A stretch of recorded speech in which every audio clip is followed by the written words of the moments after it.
The John, Anik, and Kenny Florian podcast. John, Anik, and Kenny Florian. I fucking love them. I can't get enough of them. Let's hear that Boston next. Big jab there from Duffy, and Frank Mir is hurt now. Down goes Duffy, out cold. Frank Mir does it again. Rock'em sock'em robots here. Oh my goodness. Hyperbole. They're a couple of absolutely self-involved bullshit artists. Here are your hosts, John, Anik, and Kenny Florian. So how about Ray Longo, up until the wee hours of the morning, hosting extra rounds last night with our guy TJ DeSantis? Is that right? That's correct, man. Big show last night. What times you go to bed? Why was it such a big show? Because I was on it, but then besides, no, I got to bed maybe 2:30. Yeah, it was a late main card.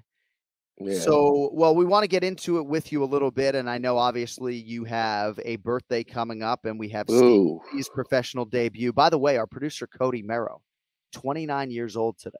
Wow! Happy birthday, buddy! Baby, he's a 29 though, man. I don't even remember 29. Well, I consider Cody one of my best friends, and I forgot that it was his birthday. So, I apologize for that, buddy. But happy 29th birthday. I mean, when I think about when I was 29, I don't even want to share with this audience. Like, just trying to, like, Ryan Spann, just like not like get in my own goddamn way every day of my life. You look pretty good though, Ray, today. Oh, yeah. Plus that fights list up, it takes me back to a story. I remember a time a buddy of mine got 29 blowjobs, so we took him out for his birthday, and he did a shot for every blowjob, and then we went to give him an extra one. And he said, "No, 29 doesn't get the taste out of my mouth. 30 won't." Oh, oh my God! Wow. All right, we're out. Wait, would you say something like that on extra rounds? That's really if they fed me a layup like that, yes, I would. All right. Well, if you happen to be one of our just in case you missed the punchline, if 29 didn't get the taste out of my mouth, the 30th. Right. No, it's good. It's good. And if you are a viewer under the age of 15, I apologize. No, Cody's got to match that, basically. Yeah, right. Yeah. Right. So, all right. So we have a few things that I want to hit on with you. I want to start with Ketlen Vieira real quickly, just because I know you know her well. She's obviously been in your gym, and it sounds trite, but she leaves no stone unturned. Like, you don't have to worry about the preparation. I would agree with Ken-Flo that it's gotten methodically better in terms of her mental game, her strength and conditioning, and they keep giving her these top fighters, and nobody can pluck her off except Valentina. What'd you make of Vieira's fourth straight win? Yeah, absolutely beautiful. Listen, tough fight, right? But maybe not. Tough fight because maybe the takedowns in there. But she was at the gym every week. She would spar with Jenny Nadell and one of my other fighters, Mia, who's like 10-1. And they would give her great work, man. So she looks great. She's, I was saying this the other day too. I think at the beginning there was like some complaints. She's not, she's moving too much, or she's not exciting, but she's exciting now. And she's learning how to sit down on those punches, and she's going forward a lot of times. And I even like, at the end when she got taken down, man, she was frantic to get back up. She wasn't going to acquiesce and just go down. That to me was the most pivotal point that I saw last night, was really the last 30 seconds. She wanted to win every second of that round. She wasn't going to leave it to the judges. And I thought it was just a great performance. She gets it. You know what I mean? Like when I talk to her, she understands MMA, and she's talented everywhere. So, good luck trying to get her out, because she's just getting better and better now. It's like she might have been looked at as a gatekeeper,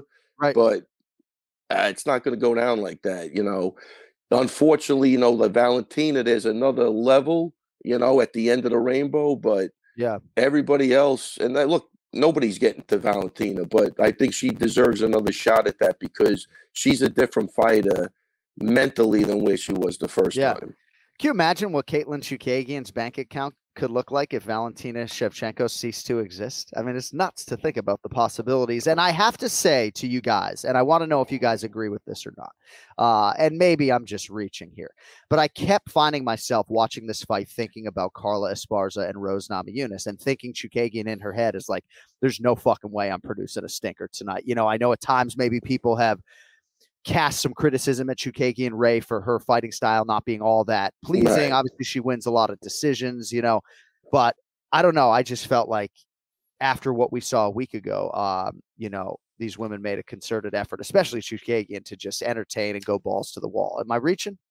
No, I thought that was an exciting, really good, exciting fight, right, Kenny? There was nothing to dislike about that fight, I don't think. And even Rebus did a great job trying to get in, blending the takedowns.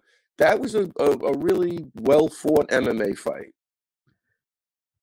I agree. I thought it was a fun fight. And while Chookagian maybe doesn't have the same kind of finishing techniques that, let's say, a Namajunas might have, I do think that she goes for it. She was fighting hard. I think that fight was exciting throughout. They were throwing down. And there was a point where 5 to 10 seconds where they didn't even move. They were just kind of slugging at the end. Oh, yeah. Hey, Ray. Yeah. Do you like Rice Krispies, the cereal, Snap, Crackle, Pop? Because we need you to unplug your headphones and plug them back in, because every time you talk, actually unplug them from the computer. It's fucking Snap, Crackle, Pop, Rice Krispies. So can you hear me now or no? I can hear you, but it's all that, Cracklin' Oat Bran. Still. Yeah. Want me to Yeah. Cody, happy birthday. This is a great birthday present for Cody. More technical issues than we've had on the air in like 300 episodes. This episode is brought to you by AOL Discs. I'm going to kick Ray and have him come back in. All right. Man, what a night of fights, huh? What a night of fights. UFC Vegas 54. Telling you, UFC Fight Night, Blachowicz versus Rakic. Do you guys remember? Hang on, sorry to interrupt you, John. Yeah. Do you guys remember back when this all first started and it was like UFC Vegas 1, UFC Vegas 2? Like, did you ever think we'd get to 54 UFC Vegas shows? It is crazy. And what I'm wondering, because I don't have any locations past July 30th right now, is how much they're going to be at the UFC Apex for these type of UFC Fight Nights over the next, say, 18 months or so. Because I don't see the books, Ken-Flo, but you got to think that it's pretty cost efficient to put on a show at the UFC Apex compared to, Milwaukee, Wisconsin. Ray, how do you sound now, bro? I don't know. How do I sound? Yeah. Better? Oh, I feel bad. No, you sound great now. I feel bad that Cody fucked that up on his birthday. See, John, even if you're sick, I can get you to laugh. That's all I want to do. I honestly feel better, so much better having sat here with you guys. I was really grappling with what to do today. I mean, now I know I got Big Gun Brian Petrie, who can always host the show in a pinch, but that just proves you have a passion for this. Yeah. No, I'm excited. I'm excited to be here, and you always get me going, Yeah. My twin brother on the golf course on Friday was like, man, if you treated me with like 10% of the respect that you give Ray Longo. I want to get your thoughts on the main event, if I could. Gambo, go ahead. Yeah, real quick with Ketlen too. I think it kind of, not that it reminds me exactly, but like when Matt beat Lytle for that, when on the show for the to fight for the title, very close fight, could have went either way, right? But it was. Nobody wanted to take any risk, but look what happened to Lytle after that fight, man. He just started getting bonus after bonus after bonus. Yeah. You free your mind, you go for it. Hey, I got nothing to lose, right? That was sometimes you see that. I think that's what I'm seeing in Ketlen with her style. I think she's going for it more than she ever has gone for it. And Kenny, I do think if she keeps on the way what I'm seeing, she will develop finishing power.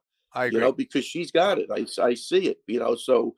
The more she fights, and I think she's been busy in the last couple of years, she's just going to get better and better. It's fun to watch, but I think she deserves another title shot. I don't know how they're not going to give it to her. She's beat everybody they put in front of her.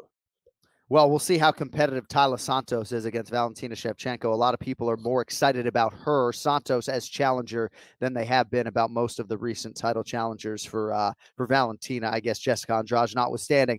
It is interesting, and I'm kind of digressing here, but like a split decision loss and how it can turn a career. I was just with Glover Teixeira last week in Connecticut, as I told people off the top, and he fought Nikita Krylov to a split decision in 2019. He loses that fight. There's no way he becomes world champion. And it's just amazing how careers. Yeah, 100%.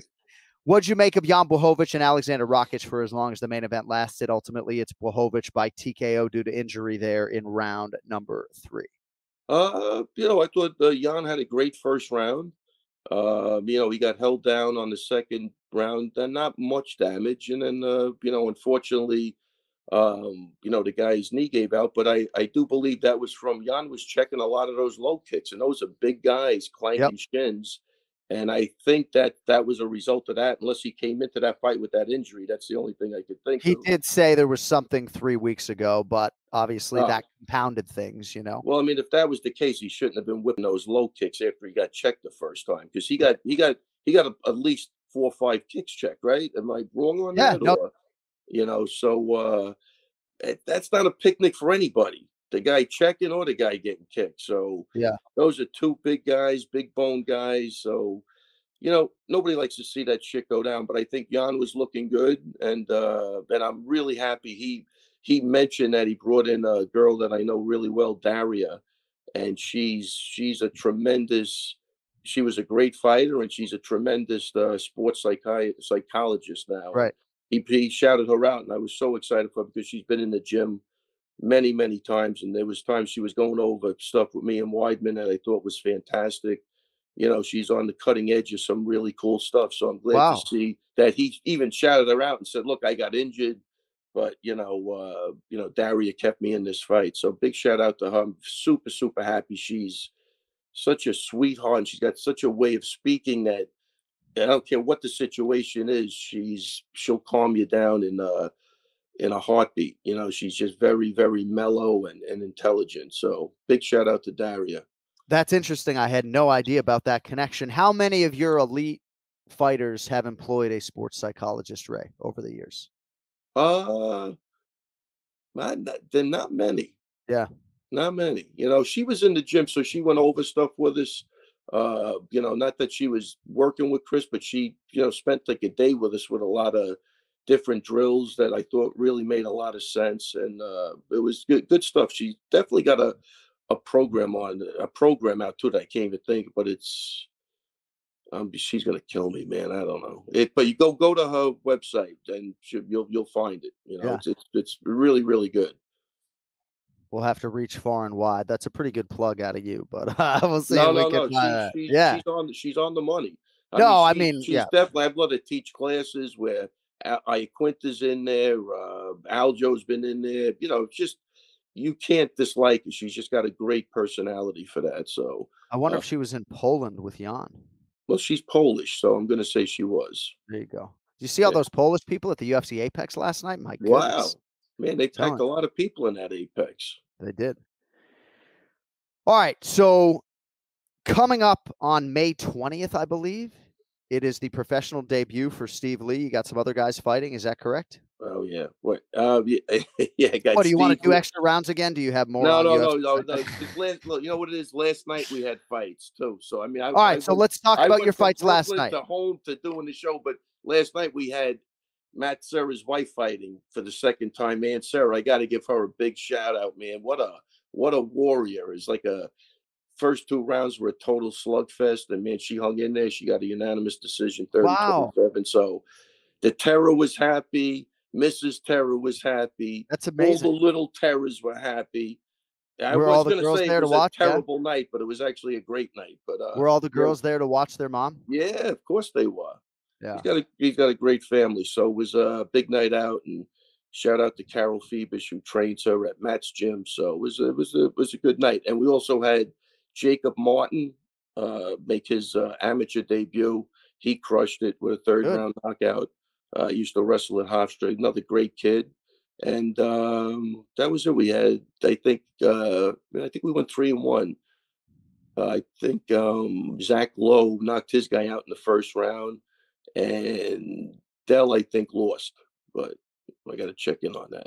So you coach at that show, and then you race home to watch UFC Fight Night for your television obligations on Extra Rounds. Is that right?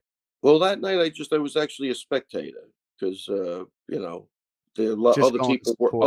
people work the corners, and that's why I know I had to do extra. Well, not that had anything to do with it, but I knew I had to get out of there a little earlier because I had to race home to do the show. So Right. I But mean, I enjoyed, it was my show, so I got to sit back and relax and watch it, watch everybody do their thing. I like it. Frivola work, Jacob's corner, so the fighters cool. jump in there, they work. It's great. It's a good situation going on. And given the relative thickness of those extra rounds checks, right? You gotta get home to pay the bills, Don't be laughing too much about that, there, Johnny. No, I'm not. Do you think I'm laughing? I'm not laughing at all. Those checks are coming in big, baby. I know. Right. That's why even your show, Ring of Combat, you got to fucking duck out early, chase that extra rounds coin. I get it.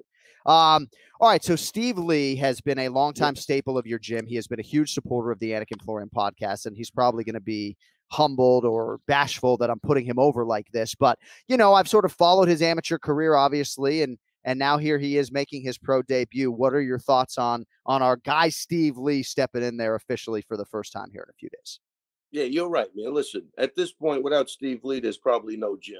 You know what I mean? He really helps out a lot with a million things. But very well-rounded kid, man. He looks great everywhere. So I'm very excited for this fight. But he's definitely. I was with him yesterday. He looked great, and I'm excited. I'm excited for his pro debut. If the nerves don't get him, he's going to have a great performance. But it's exciting. And again, I think he's very well rounded. I see him becoming a great, teacher in the future too. I think he understands the game. He's good at breaking shit down. So this is a big weekend. And we also have Anthony Delemy, who I'm very excited about. Another kid who's been in the gym for a while. And man, this guy, he's like the raging bull, this guy. He's a throwback. So I think he's going to have a great night. Armando Gaethje is fighting also, who's looking good. And Kel Sterling making his pro debut. That's right. So that's the... Can't forget Sterling. Aljo's brother. His brother. And when is your birthday? Monster, May 20 what? May 20th. What's your May 20th? So that night. All right. So we got you on May 20th. We got Cody May 15th. We got Bruce Buffer May 21st. We got the great Ken-Flo on May 26th. Wow. His son Archer May 17th. Yeah, too many fucking birthdays. Shit. Happy birthday, Kenny.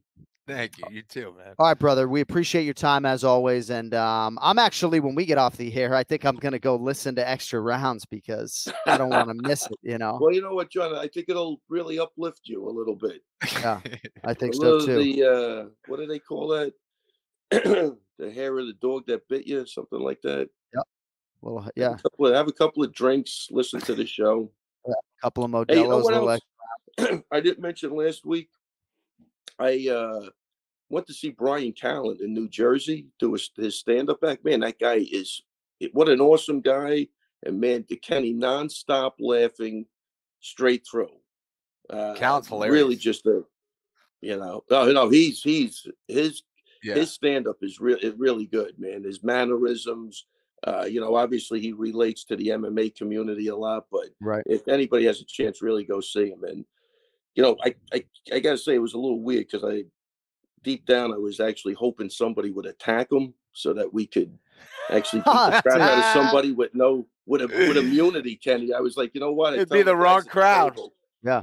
I tell the guys that we could get away with some shit here, man. Nobody's going to say a word. You always got to be ready to go. I found that as I get older, even living in South Florida, I'm trying to remember to wear sneakers and socks instead of flip-flops when I get out of here. You don't want to be like Drakkar Close there in slides. Jeremy Stevens fucking pushes you and you get a concussion because you're wearing slides, Not in a great position to fight on cue when you're wearing flip-flops or chase after a child who's been taken from you, So I'm trying to remember, I know how. You have to be ready to go in any environment. Right. That. I mean, it's not like I'm the toughest cat. You should be training with your flip-flops on so that doesn't happen. Forget about remembering to take them off. Train with them on. Right. Kenny, you got to help this guy with the martial arts. I got it. Kenny, back in the day, we train on hills everywhere. You had to have different surfaces. We train in a phone booth. Like a ninja. Absolutely. John, look, he's smiling. Kenny, this guy's not sick. How are you sick? You look great. Hey, thanks. This is the closest I have ever come to canceling an episode on show day, Not happening. But we're surviving. You're too professional. It's not happening. All right. If you want more from Ray Longo, at Ray Longo MMA. Appreciate you, brother. We are dark next week, returning Memorial Day weekend. So enjoy the week off next weekend, and we'll talk to you in about 13 days, my man. Hey, what am I supposed to do? Actually, I have you know no what? life. I have If no life. Steve Lee wins his fight, Yeah, we might have to do an impromptu episode. So, you know what? I'm going to hold you to that. all right. But in the meantime, get yourself better, buddy. Thank you, brother. I appreciate it. Feel better. Ray, happy birthday, man. Take it easy. Thanks. You There too. he is, the Ray Longo you. Minute. Every week here on the Anik and Florian podcast, also celebrating a birthday today, the head of the New England cartel, Tyson Chartier. So we wish him a happy birthday.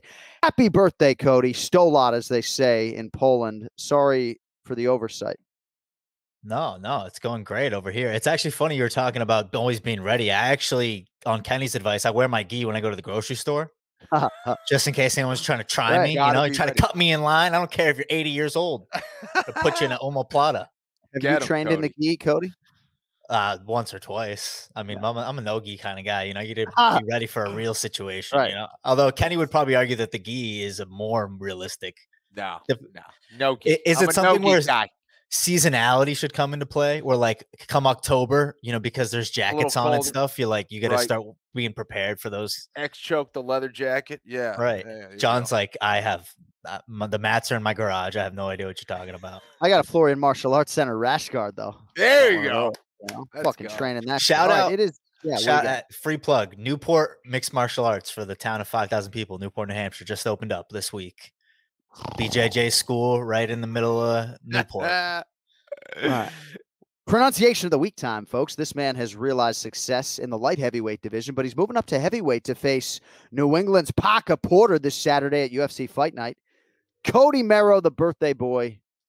This is a Brazilian name. Let's test your Brazilian Portuguese on a Sunday morning. Of whom am I speaking? So I didn't seek any help for this one. I'm completely on my own. Jailton Almeida. It's not. No, that's not gonna be it. But we'll hear him say it in a minute. Jailton Almeida. Jailton Malhadinho Almeida. Jailton Malhadinho Almeida. Guy knows how to pronounce phonetics, huh? So I was voicing this show a couple days ago, and I came up on this name, Jailton Almeida, and the nickname is Malhadinho, That's a challenging name, It's a challenging name. Yeah, but it's Jailton. We're going 3 syllables on the first name. So that's going to be a no for me, Cody. I don't know. Okay. Well, I mean, John, I just wish you had been in the room for Vina Janjidoba. I mean, that was all over the place this past week. It's the pronunciation of the week, and I can't not bring it up. Like, that was all over the place. So, yeah. I mean, sometimes when I hear the file, it sounds like Virna, but we go Vina Janjidoba. It's never Verna, right? It's not. No, it's my man Cruz can't help himself, She's Verna to him, and that's okay. More from Cody MERRROW coming up at the end of the show in the MERRROW seconds. But we got another relatively big UFC Fight Night coming up this weekend at that old UFC Apex. It is UFC Fight Night Holm versus Vieira. To that end, let's get to the main event challenge. It's the main event challenge. Anik. The time is most definitely now. Florian. I finish fights. I'm going to do everything possible to win. The main event challenge. The John Anik and Kenny Florian podcast. Let's go. Big Gun Brian Petrie. Hey. Thanks for the shirt. Yeah. Value, boys. Look fantastic. John, this is your flu game. Jordan flu game, huh, bud? This is my Jordan flu game. Honestly, it's amazing how much the energy from all you people has lifted me up today. I know we've had some technical issues that have sort of compounded things, but I'm curious. Like I told my wife, as soon as I got off the air, I'm getting in bed for the rest of the day. Like Game 7 Celtics probably not happening. I feel pretty good right now, though, as we come up on noon p.m. Eastern time. There you go. Value boys. So you sent me this shirt, yes, and I appreciate it. So is that a term that sort of originated on your MMA Takes podcast? Is that? No? I mean, kind of. It floated around. Like, there's a lot of different people. Like people say value boys. Some people say chalk donkeys or whatever. There's a lot of different chalk donkeys. Yeah, there's a lot of different variations on. I don't want to take full credit for it. I do think I'm the first person to put on a shirt, though, so I'll take credit for that. But no, it was like an MMA Twitter thing. Like some people would like start arguing about like, oh, that's a good number. Oh, you're a value boy, play the winners, not the numbers. And it kind of originated from there. But yeah, I mean, listen, sometimes you got to be a value boy, it's a term of endearment in my opinion. So. Yeah, no, I think so too. And anyone who's listened to this podcast has heard me say, you bet in the number, not the fighter. So that's right. I'm always looking for value. And I see some on the Milwaukee Bucks catching 5 in game 7 today. All right, we have 3 picks today. I quickly wanted to get your thoughts on Rakic and Blachowicz before we get into all of that. I can't recall which side were you on, Brian? Which side were you on? I was on the Rakic side. All right, so talk me through it. Yeah, so listen, it was a great fight. I mean, Kenny nailed it when he broke it down. He said what Jan we're to get, because the Glover fight was weird, man. We've all agreed on that. He got cut pretty. A nice little cut inside the eye there that worried me a little bit, but he was mean in there, right? I think he won the first round. The second round, he got positioned a little bit, which I thought Rakic's game plan was. He roped up his legs or whatever. But the third round, looking pretty good. Jan was sticking to his guns with those leg kicks, and it's unfortunate the way it happened. But I think Jan was the momentum was shifting in his direction anyway. So yeah, impressive stuff, man. Ken-Flo was on the underdog, Jan Blachowicz, by the way. He was. Yeah, he was. He doesn't like to rub it in people's faces, I need him to. I need him to. I need it. I need the shame. The quietest winner ever, It's unbelievable, Or maybe he's just upset that Bitcoin's below 30 G's. I don't know. Oh, boy. Exactly. That I need to win. I bought the hell once it hits 100K. I know, exactly. Yeah. I bought the hell out of that dip. I bought a 28, boom, 28.5, 29, 29.5. Oh, I'm never selling my Bitcoin ever. All right, we got 3 picks today, ladies and gentlemen. First fight for us, a featured bout on the main card at middleweight. Chidi and Njokuani, -180. Duško Todorovic is +155. A little background for you guys. So it took Chidi and Njokuani 28 pro fights to get to the UFC. Tremendous strength of schedule outside the UFC. Beat Alan Jouban back in 2011, Max Griffin in 2015. And then when he made his UFC debut, it took him just 16 seconds to get the win and the resulting bonus as he knocked out Marc-Andre Barrio. Now he spins it forward against the Serbian Todorovic, who potentially Bry was fighting for his job last time out and made it count, delivered with a big knockout of coconut bombs. Maki Pitolo, Todorovic the dog, and Njokuani the favorite. BP, who do you have? Njokuani is a royalty name in this household. I mean, his brother Anthony in WEC days. I remember watching my teammate Roger Bowling on UFC Fox 7 fight Njokuani, and Njokuani KO'd him. Devastating. I mean, devastating for me. But that name is synonymous with really good strikers, powerful dudes. Njokuani showed up and knocked out a tough, steel-headed Marc-Andre Barrio, who doesn't get put out that way, really quick. And John, you touched on this, something I was going to touch my breakdown. He has 5 wins over former current UFC fighters on his name. He had a couple stutters and outside of another organization, but he's 33 now, right? I feel like this is going to be the best we're going to see him. This is like right in his prime. He's big for the division as well. He's got that timbre in his voice that you could just literally just listen to him talk all fucking day long. Duško's claim to fame in my world is when he knocked out Michel Pereira. I mean, that was at 185, but that's no easy feat. That's where he came on my radar, and Pereira is just a stonehead as well. 2-2 in the UFC is Duško, and when he strikes, keeps chin a little high for your boy, which I don't love, especially when you're fighting a guy like Chidi. But Duško, Chidi, the Njokuani is unfortunately the path to victory is there. You take him to the ground, and his 4 losses, his most 4 recent losses in Chidi, that is guys have taken him down and either finished him with ground and pound, or they've just kind of laid on him and got a decision. Duško, his 2 wins in UFC are ground and pound, right? That's what he likes to do. He likes to strike. He fancies himself as a striker, but I think if he can get Njokuani down to the ground, I think it's going to be some success there for Duško. So I'm going to take Duško by TKO. I'm going to take the underdog, and then just to play the play it safe, I'm also going to take the fight, the under in this fight, whatever it is, 1.5, 2.5, whatever they listed as, because Chinny's got dynamite in his hands. Anytime he can put him out. Duško's been knocked out before, but give me the dog here, babe. I like that. I like the breakdown, and I like the under for sure. Ken-Flo, Chidi and Njokuani -180, Duško Todorovic +155. Your thoughts? Yeah, solid breakdown. Don't have a whole lot to add. I'm going to go the way of Njokuani, though. I do see why Brian's going with Dusko. I think that his best shot is to take it down to the ground, and if he does that, that's where he'll have the advantage. But I don't think it's going to be that easy, right, against Njokuani. I do think that Njokuani is going to find that chin. I think that Dusko, literally just by dropping that chin down a little bit and not watching his work so much after he lands a combination well, but he hasn't been able to break that habit. And I think because of that, Njokuani, being the striker that he is, will find the mark and get the knockout or TKO. All right, co-main event is at welterweight, essentially a pick 'em right now on DraftKings Sportsbook. Michel Pereira -115, Santiago Ponzinibbio is -105. So Ponzinibbio is a colleague of mine on the broadcasting side, definitely still has championship aspirations. You know, he's been a little bit snake bitten at times. Injuries, of course, have been a big part of the narrative. He will be 36 years old in September.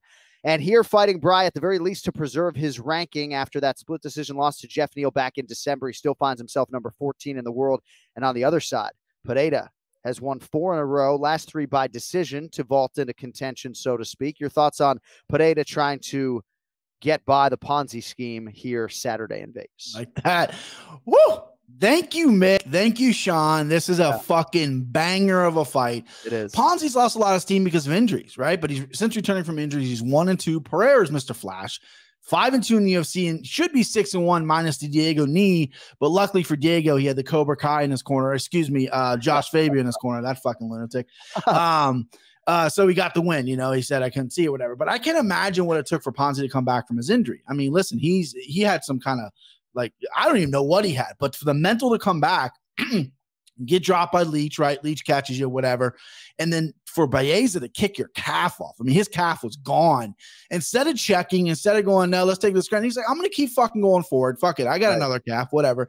So the mental toughness is there. And then the Jeff Neal fight was very, very close. He showed off a good chin, showed off, that what he's been working on. And we haven't really seen Ponzinibbio be able to do back-to-back camps. It's like one good win, injury, one good win, we're away a little bit. But Pereira, man, this guy's one of the more active guys on the roster. Giant for 170. Guy can dance for days. He's coming out dancing. He can fight too, but man, this dude kills every interest he comes out on. And the one thing about Pereira is he had a lot of finishes outside the UFC. And I feel like the striking's there. He debuted against Danny Roberts, landed a flying knee, and then a lot of decision wins, and then I'm glad he's cut down on the fucking backflips because it's like, hey, buddy, we're in a fist fight here. You're going to need that energy. Right. But he's 27-11 overall, and he's only 28 years old. I mean, this guy's got a huge resume, and I like that a lot. The competition outside the UFC wasn't as big in the UFC, so maybe that's why the decisions aren't coming. When you get to the show, it's a lot harder. I love betting pick'ems. I'm one of the 6 son of a bitches that like a real good pick'em fight because I like being on the right side. So I like Pereira here. I think he's younger. He's faster. He has the momentum. So I'm going to take him by decision. But I might sprinkle by KO because I do think he's going to want to make a statement. I think he's going to come out here. Ponzinibbio has been clipped before. Let's go out there and try to finish this fight. Amazing to think where Michel Pereira is, Ken-Flo, compared to where he was a couple of years ago. February 2020, gets the DQ loss to Diego Sanchez, all of a sudden 1-2 in the UFC. Now he's reeled off 4 in a row. Some suggest a more measured, disciplined approach of late, not taking as many risks. What are your thoughts on Pereira here in the biggest fight of his UFC career to date against the ranked Ponzinibbio? Yeah, this is a very interesting fight. I think it's going to say a lot of where Pereira's at. Ponzinibbio, as tough as they come, has a really good skill set on the feet and on the ground. I think for Ponzinibbio, though, he should try to take this fight. I think that's where he can really expose Pereira, and I think Pereira has some work to he's only going to get tougher guys, and a lot of those guys at 170 pounds are going to be very good grapplers. So I imagine Pereira's working on his ground game. See him as being susceptible there, but I think Pereira really has a much better understanding of how to control the distance, how to strike from the outside. He's as athletic and as strong and fast as you will see at 170 pounds. And I just love his movement, and he gets a lot of his anti-grappling from his footwork alone, which can be a very difficult thing to do. That I think is the hardest thing to learn for a lot of people, and it's the most important aspect of striking, which is often ignored. So I like Pereira as a striker. I like him as my pick here. I think Pereira gets it done. But I think it's going to say a lot about Pereira and for Ponzinibbio on, how motivated he is as a fighter at this point in his career. Right. All right, finally, the main event. Holly Holm is a 2-1 favorite, -200 against Ketlen Vieira, +170. Vieira looked great, I thought, in a main event win over Miesha Tate. That was last November. Holly's been out, Bry, since 2020. She was to face Irene Aldana a couple times, Juliana Pena, Norma Dumont. So it's been a long layoff for Holly, but she's going to put in the right work. How do you see her matching up with Ketlen Vieira here? 5 rounds if needed at 135 pounds. The who's who gets thrown around a lot, but Holly Holm literally has fought the who's who of MMA and women's boxing. I mean, she's 40 years old. She's abbed up, making all of us feel bad about ourselves. I mean, she's in incredible shape. And I actually like the break because she was very active. Let's rest the body. Let's rest the injuries. Maybe look some more skills or whatever. So the break doesn't bother me too much just because she's a little bit older and, she's fought everyone. So it's like, okay, let me recoup here, maybe nagging injuries, whatever may happen. And she's good on the ground now. It was, she's a boxer. She can kick. She'll kick your fucking head off your shoulders. She can box. She's got strong cardio for days. And Vieira, I don't want to be an asshole, but she's never really jumped off the screen for me. She just kind of squeaks out for, decisions or whatever. Her takedowns are below average at 46%. That's a stat. I'm throwing stats at you now. Look at you. Yeah. And her striking is solid, but just not enough volume behind it. Right. She likes to, like in the Miesha Tate fight and other fights, she likes to lull people into her game plan. I just don't think that's Holly Holm's game. I think Holly can strike from the outside. I think she can win the clinch. I think she can win the grappling. Ketlen's not a finisher. She has 1 finish out of her 6 UFC wins. So I like Holly here big. I was going to put this as a hair bet.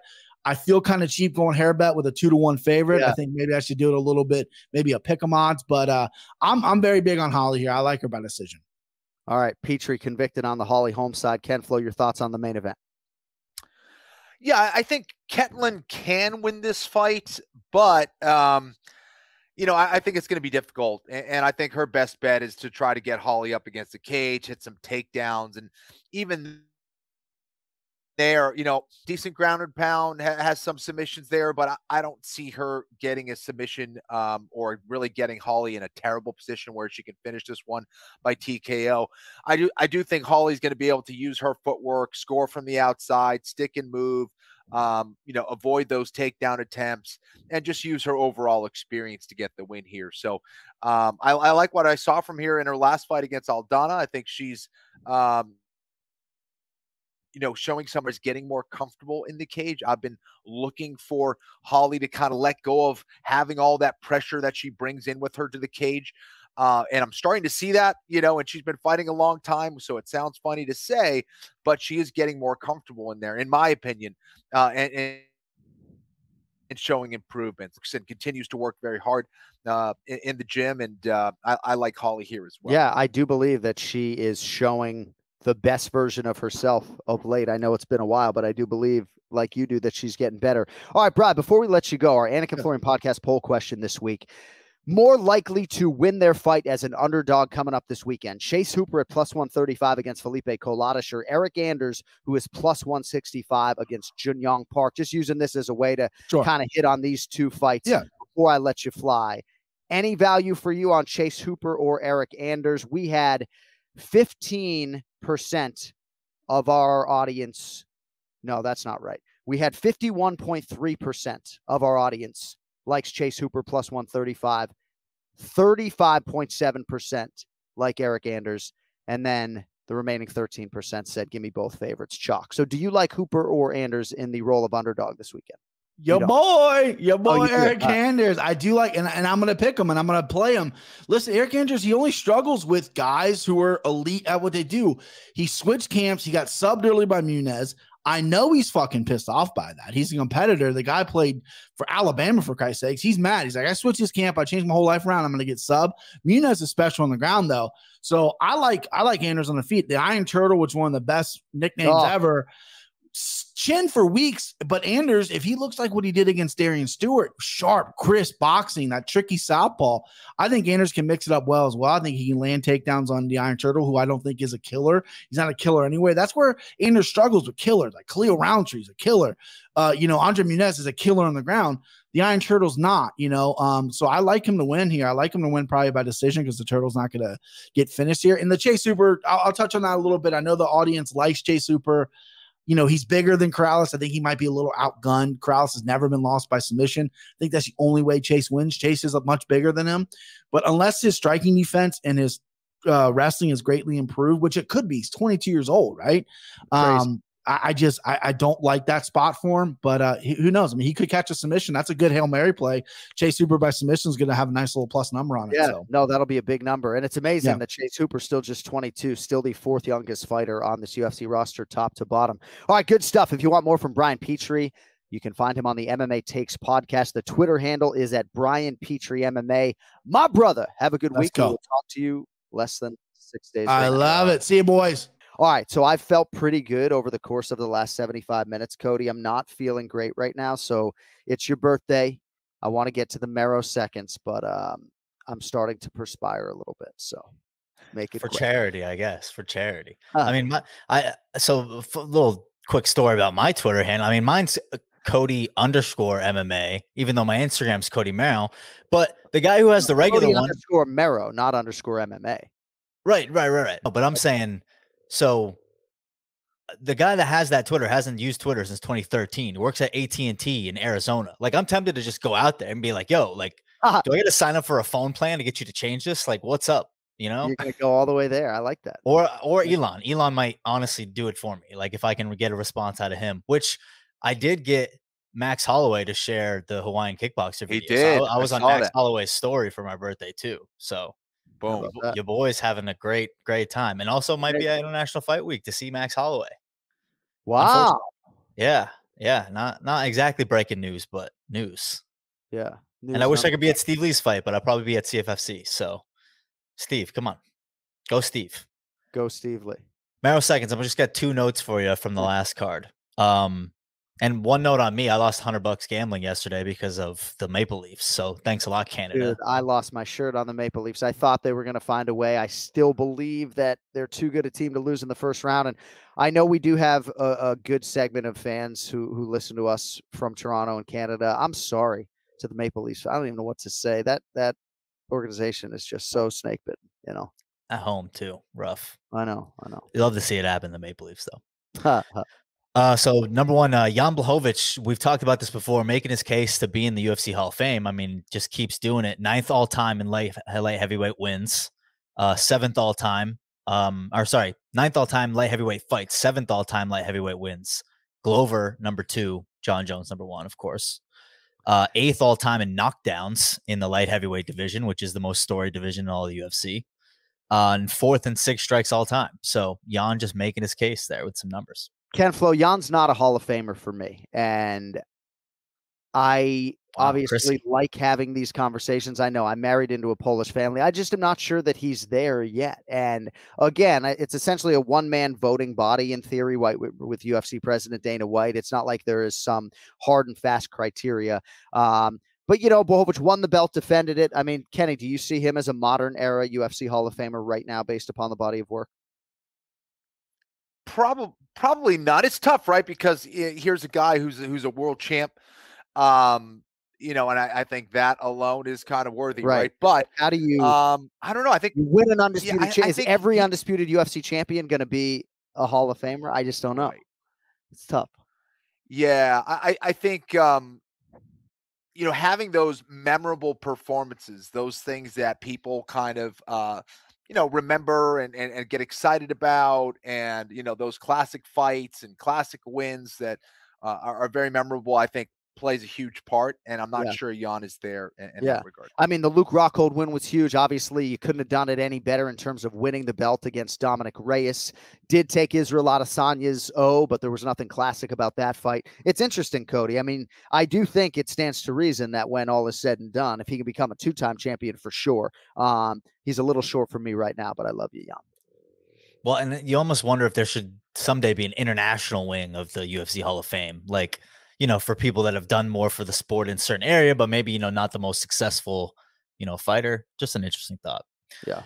So the last Marrow Seconds note was just some perspective for Chookagian, like a lot of all-time flyweight data that supports Chookagian, you know, just being one of the stalwarts of the division of all time. Most fights in flyweight history, most wins, one more win over Valentina in the division. Most decision wins as well. Only 9th in average fight time, though. Valentina is actually number 1 in that stat. She has over 16 minutes of fight time average. So she averages a title fight. Second all time in total wins, and second all time total fight time. She'll surpass Roxanne with 3 more minutes. Roxanne Modafferi, a one-name woman in MMA. You just got to say Roxanne. Everybody knows who you're talking about. It's fucking unbelievable. Roxanne, happy you birthday. don't have to turn on the red light. Kenny, it's just called the karaoke seconds. Kid's fucking 29 years old. Maybe too smart for his own good at 29 years old, though. All right, we got to get on out of here. Before we go, I have a final parting shot, and I would like to congratulate Paul Daly on an unbelievable, legendary mixed martial arts career. Some of our audience certainly knows how it ended unceremoniously with the UFC. One of my favorite fighters to watch for years when I was trying to get people into MMA, I would say just go watch Nick Diaz versus Paul Daly. I just wanted to acknowledge Paul Daly for the viewership because he has been so exciting to watch, and what an incredible knockout upon which to go out. I don't know if you had anything on Paul Daly, but I was not going to finish the show today without shouting him out after he went into retirement in arguably the best way possible. Well deserved, man. You know, certainly a legend over from the UK, a guy who is, you know, always performed really well, exciting to watch. Definitely got a lot of people to tune in anytime he was fighting over in Strikeforce, UFC, Bellator, didn't matter. Tremendous win. To see him go out like that, man, was pretty awesome. When is your next broadcast? You have a PFL show this week or no? Well, no. All right. No, I'm off. That's nice. So next month we're back at it. Yeah. All right. If you want more from Ken-Flo in terms of the jiu-jitsu tutorials, maybe that's not the right word, but KennyFlorianMartialArts.com is live. Also, you can get merchandise at AnikFlorianPodcast.com, FAM15 for 15% off. KennyFlorianMartialArts.com. There's a code there, AF15 as well. One More Sleep merchandise can be had at millions.co. All right, thank you to Ray Longo and Brian Petrie. Happy birthday to our executive producer, Cody Merrow. We will talk to you guys in 2 weeks as we get you ready for the UFC Fight Night coming up on June 4th, and, of course, UFC 275 in Singapore on June 11th. Thank you all for listening, for subscribing, for watching. We appreciate you sending the word along as we continue to grow the little engine that could. With that, for Ken-Flo, I'm John Anik. We will talk to you shortly. Until then, yo, later.